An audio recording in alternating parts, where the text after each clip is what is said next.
শ্রাবণ কবিগুরু রবীন্দ্রনাথ ঠাকুরের ৮৩তম প্রয়াণ দিবসে শুশুনিয়া ঐকতানের কবিগুরুকে শ্রদ্ধা। ভেজা মাঠ ঘাট বাট শহরগঞ্জ গ্রাম সবার আসুক মনে, আজ সেই বিষাদিয়া ২২শে শ্রাবণ। ২২শে শ্রাবণ কবিগুরু রবীন্দ্রনাথ ঠাকুরের প্রয়াণ দিবস। বিভিন্ন ক্লাব সংস্থা থেকে শুরু করে প্রশাসনিক দপ্তরে আজকে রবীন্দ্রনাথ ঠাকুরের প্রয়াণ দিবস উপলক্ষে বিনম্র শ্রদ্ধা জানিয়েছেন রবি ঠাকুরকে। শুশুনিয়া ঐকতান একটি শিল্প সাংস্কৃতিক চর্চা কেন্দ্র। ২২শে শ্রাবণ কবিগুরু রবীন্দ্রনাথ ঠাকুরের প্রয়াণ দিবস। এই প্রয়াণ দিবসকে উপলক্ষ করে ঘরোয়া পরিবেশে ছোট্ট একটি অনুষ্ঠানের মাধ্যমে শ্রদ্ধা জানালো ঐকতানের সদস্যরা। শ্রাবণ কবিগুরু রবীন্দ্রনাথ ঠাকুরের ৮৩তম প্রয়াণ দিবসে আমার সশ্রদ্ধ প্রণাম জানিয়ে আজকে ছোট্ট নিবেদন। হারিয়ে যাওয়া ছোট্ট আমার মেয়ে সঙ্গিনীদের ডাক শুনতে পেয়ে সিঁড়ি দিয়ে নিচের তলায় যাচ্ছিল সে নেমে। অন্ধকারে ভয়ে ভয়ে থেমে থেমে হাতে ছিল প্রদীপ খালি, আঁচল দিয়ে আড়াল করে চলছিল সাবধানে। আমি ছিলাম ছাদে, তারাই ভরা চৈত্র মাসের রাতে হঠাৎ মেয়ের কান্না শুনে উঠে দেখতে গেলেম ছুটে। সিঁড়ির মধ্যে যেতে যেতে প্রদীপটা তার নিভে গেছে বাতাসেতে। সুধাই তারে, কি হয়েছে বামি? সে কেঁদে কয় নিচে থেকে, হারিয়ে গেছি আমি। তারাই ভরা চৈত্র মাসের রাতে ফিরে গিয়ে ছাতে, মনে হলো আকাশ পানে চেয়ে আমার বামির মতোই যেন অমনিকে এক মেয়ে। নীলাম্বরের আঁচল খালি ঘিরে দীপশিখাটি বাজিয়ে একা চলছে ধীরে ধীরে। নিব্ধ যদি আলো যদি হঠাৎ যেত থামি, আকাশ জুড়ে উঠত কেঁদে, হারিয়ে গেছি আমি।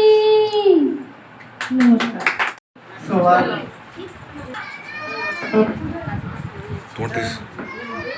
বৃষ্টি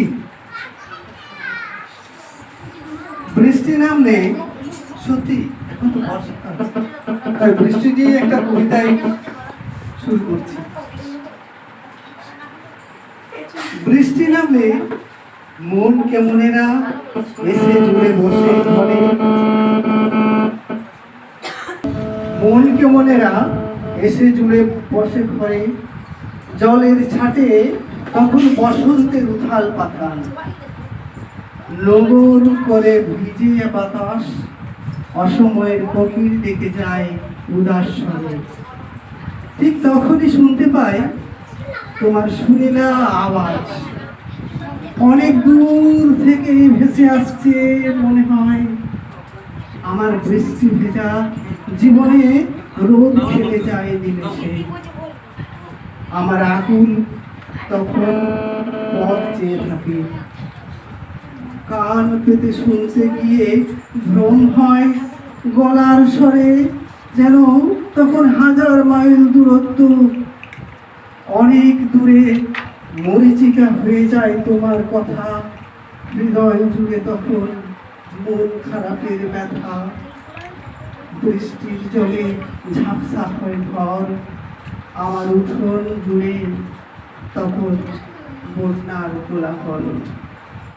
আফ্রিকা বহুদিন আগে বলেছিলাম, বহুদিন আগে বলতাম, বহুদিন কবিতা বলা হয় না, তো এই কবিতাটা বলার চেষ্টা করছি। আফ্রিকা মাঝখানে যদি আটকে যাই, তার অবস্থা যখন নিজের প্রতি অসন্তোষে নতুন সৃষ্টিকে বারবার করছিলেন বিধ্বস্ত,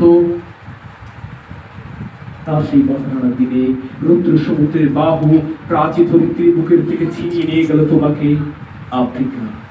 বাঁধলে তোমাকে বনস্পতির নিবিড় পাহারায়, কৃপণ আলোর অন্তঃপুরে, সেখানে নিভৃত অবকাশে তুমি সংগ্রহ করছিলে দুর্গমের রহস্য। চিনছিলে জল স্থল আকাশের দুর্বোধ সংকেত, প্রকৃতির দৃষ্টি অতীত জাদু মন্ত্র জাগাচ্ছিল তোমার চেতনাতীত মনে। বিদ্রুপ করেছিলে ভীষণকে বিরূপের ছদ্মবেশে, শঙ্কাকে চাচ্ছিলে হার মানাতে, আপনাকে উগ্র করে দেবী শিকার প্রচন্ড মহিমায় তাণ্ডবের দুর্বিন্নাদে হায় ছায়াব্রিকা কালো ঘোমটার নিচে চির অপরিচিত ছিল তোমার মানব রূপ। উপেক্ষার আবির দৃষ্টিতে এলো ওরা লোহার হাত করে নিয়ে লোক যাদের তিক্ত তোমার ডেকের চেয়ে এলো মানুষ ধরার দল গর্বে যারা অন্ধ তোমার সূর্য আর অরণ্যের চেয়ে সভ্যের পর পর লোক নগ্ন করলো আগুন। রঘুনাথপুর শহরবাসীর জন্য এক খুশির খবর। সুস্বাস্থ্য এবং রোগ নিরাময়ের জন্য যত্রতত্র ছোটাছুটি করার দিন শেষ। বিভিন্ন রোগের বিশেষজ্ঞ ডাক্তারদের একই ছাদের তলায় পেতে চলে আসুন অনলাইন হেলথ পয়েন্টে। অনলাইন হেলথ পয়েন্ট বিশেষজ্ঞ ডাক্তারের সুচিকিৎসা এবং সুপরামর্শে রোগ নিরাময়ের জন্য আজই যোগাযোগ করুন অনলাইন হেলথ পয়েন্ট। আমাদের ঠিকানা রঘুনাথপুর মাঝ medicine house, Raghunathpur college road, পুরনো শালকা হাসপাতালের উল্টো দিকে। যোগাযোগের নম্বর 7384414208 এবং 8436708993। অনলাইন হেলথ পয়েন্টে যেসব ডাক্তারবাবুদের আপনারা পেয়ে যাবেন তারা হলেন সুগার ও থাইরয়েড বিশেষজ্ঞ ডাক্তার রূপম চৌধুরী সোম এবং মঙ্গলবার, general medicine doctor Sabyasachi Das প্রতি শনিবার, শিশুরোগ বিশেষজ্ঞ ডাক্তার সৈকত মাহাতো রবি, সোম, মঙ্গল এবং বৃহস্পতিবার। পাবেন চর্মরোগ বিশেষজ্ঞ ডাক্তার অগ্নিশেখর চেল প্রতি মাসে 2 দিন। নার্ভ, শিরা ব্যথা এবং মানসিক রোগীর জন্য রয়েছেন ডক্টর অয়ন মজুমদার প্রতি মাসে 2 দিন। পেয়ে যাবেন মূত্র রোগ বিশেষজ্ঞ ডক্টর বিশ্বরূপ গুহ প্রতি মাসে 2 দিন। নাক, কান, গলা বিশেষজ্ঞ ডাক্তার ছন্দা ঘোষ প্রতি সোম এবং মঙ্গলবার। স্ত্রী ও প্রসূতি রোগ বিশেষজ্ঞ ডাক্তার রাখি বাসু প্রতি মাসে 2 দিন। জেনারেল সার্জারি ডক্টর সুশান্ত পাত্র প্রতি বৃহস্পতিবার। দন্ত রোগ বিশেষজ্ঞ ডাক্তার প্রশান্ত কুমার গড়াই প্রতিদিন এবং অস্থিরোগ বিশেষজ্ঞ ডাক্তার অপ্রদীপ মুখার্জি প্রতি মঙ্গলবার।